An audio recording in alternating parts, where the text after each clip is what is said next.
guys, welcome back to the channel and welcome to a different video. Today I'm going to be looking at death, not in the way you think it, not in the depressing form.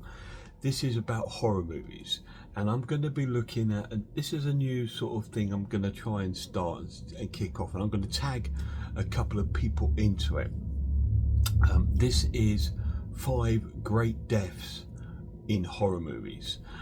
So I'm going to try and sort of like look at 5 deaths that I thought were really cool within horror movies. So these are not real deaths, guys. These are just fictional within stories that I thought were really cool. Now, what makes a good death in a horror film?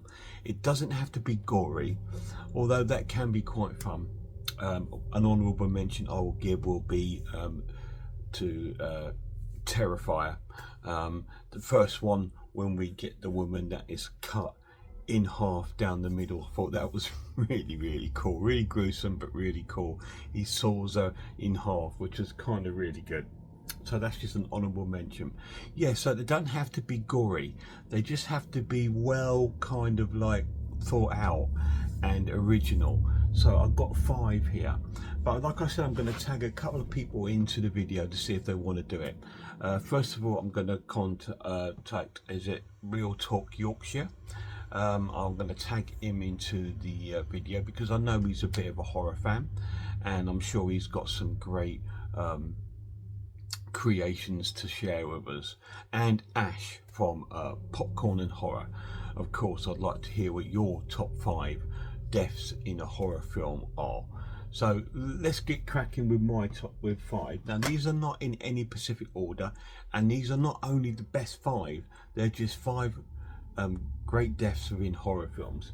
One is from one of my favorite films, this is my favorite film director, and it is Dario Argento, and it is from this set here, and it is from Suspiria, which is a kind of witchcraft kind of film. And the death I'm talking about is the hanging woman.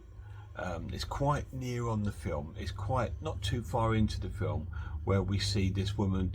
She's like up on the top by these windows up in the main hall of this dance school, and she gets sort of like killed off by all this sort of glass and stuff, and then she sort of gets herself caught with, like, I think it's like a curtain rope or whatever, it put around her neck, and then she's hung, and she's hanging from the ceiling, all blood's dripping down onto the great tiled floor below. It's amazing. It's such a great death. I think it was so original, and what a way to start an incredible film. And I just thought, oh, this is the way this film's going to go. This is going to be amazing. So, and it was an incredible film, and what a great death that was. A really iconic film. I think all these deaths are in here are iconic, obviously apart from the honourable mention, but these are all kind of iconic deaths. So that's really cool. Now, one is a prolonged death, and it is Drew Barrymore's death in Scream. So it's a prolonged death because the death of her in this film was more awesome from its build-up. She is getting stalked on the telephone by our killer, Ghostface, and he is asking her all these questions about horror movies. So any horror fan loves that within a horror film. When they talk about other horror films, it's like, yes, what a great shout out. And this one, he talks about all sort of different films, Nightmare on Elm Street, Michael Myers, and he talks about all these sort of horror films. And she tries to trick him and say her boyfriend is coming, he's he's going to get her, but he's actually already tied up outside, and he succumbs to his end, and he stalks her for about the first 15 minutes of the film. The first 15 minutes of the film is her death, and then the film cuts away completely different and starts off the film. It's just to give you a taste of what the film's going to be like. And eventually Ghostface sort of breaks into the house and sort of chases her around. She tries to escape outside, but he catches up with her and he stabs her to death in the garden just as her parents are arriving home in the car. they just miss each other like seconds, and it's such an awesome, satisfying kind of death, but very nasty and very mean death, but it's really cool. And then the film starts. It's a great death. So that is one of my favourite deaths, and that's Drew Barrymore's death in Scream. Next up is from a remake, yes, a remake from a 1950s horror film of The Blob. This was a great remake. It's on par. A lot of people prefer this over the original. I think they're both great. I think if you put the original within its time frame, it's well ahead of its time. This is a great sort of splatter flick from the 80s, and it plays out like an 80s film, and it's really cool. But the death that I'm talking about in here is the sink. there's a scene in the Blob is now loose in the town. It's landed and it's loose, and we've got a guy working at the restaurant or diner where one of the policeman sort of fancy woman works, and there's a guy working in the kitchen, and the Blob comes out the sink and grabs him by the face and drags him through the sink, through all the piping, and you see his legs and arms going through the plug hole, and you've got to think, what a horrible death that is. Every single bone in every bit of your body's been crumpled through this metal tube, and obviously metal's stronger than us, so you're getting all crushed down into this like almost tube-like, and oh, what an excruciating death, but what an incredible imaginative death I thought that was. Really cool. It is a great film, and it's a great death. There's loads of good deaths in all of these films. These to me are just creative deaths, which I thought were awesome.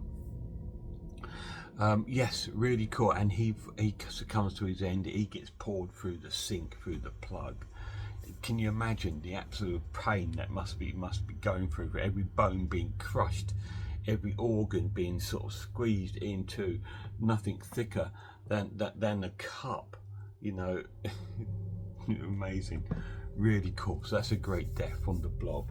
Next up is from Hannibal, one of the Hannibal Lecter movies, Silence of the Lambs, Hannibal, etc. This is the follow-up to Silence of the Lambs, where Anthony Hopkins, who plays Hannibal Lecter, has escaped his cell, and he has escaped to a different country. I believe he's in Italy. I could be wrong. And it's not the death that you think it is, the one of the disembowelment and hanging from the building. It's the brain. Is it Ray Liotta? I think his name is, the actor.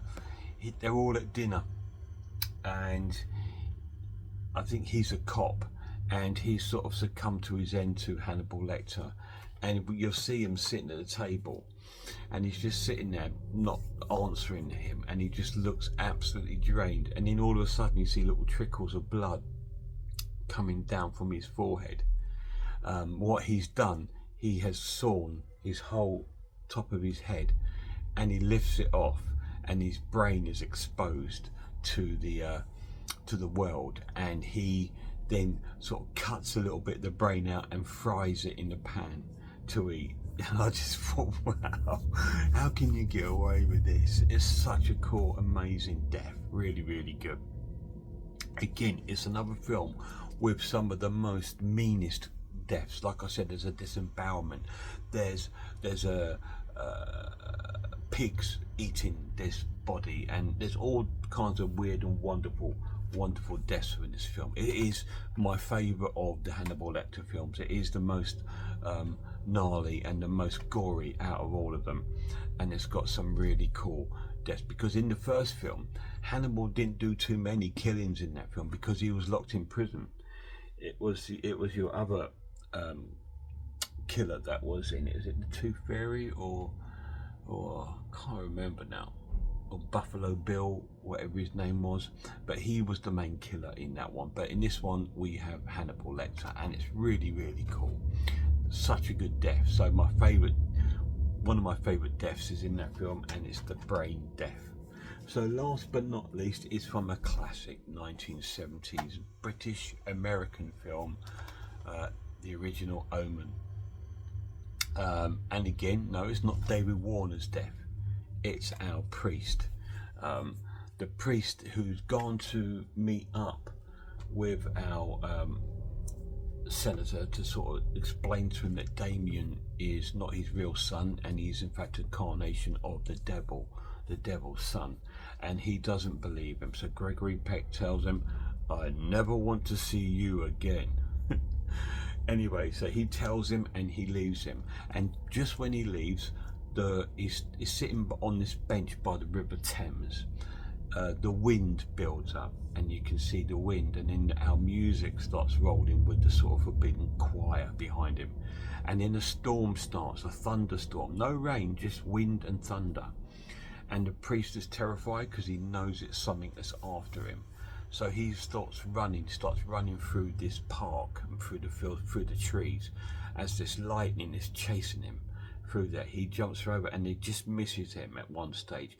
He jumps over and climbs over a fence, and when he jumps down, the fence gets struck by lightning and that opens, and he runs towards his church for sanctuary, and he finds it locked.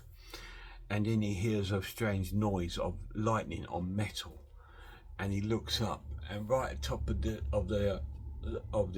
steeple of the church, the metal top of the steeple has been hit by lightning, and it's falling down, and it comes right down his back, piercing his back right round to the ground, and sort of skewers him into the ground, and he just sort of sits there like this, as you can see probably in some pictures I've maybe shared. And that is an incredible death, really imaginative, really well thought out, and again it's quite a satanic death, isn't it? You know he's being chased by some demon, and he's got him just when he thinks he is that far away from safety. He's got him. So they are 5 I think incredible imaginative deaths in horror films. What are yours? Like I said, I've just tagged 2 of my favourite YouTubers in there. Real Talk Yorkshire, please do me your 5, mate, and Ash from Popcorn and Horror, please show me your 5. So there we go, guys. Thanks for coming in. Massive shout out to my lad. See you soon, guys.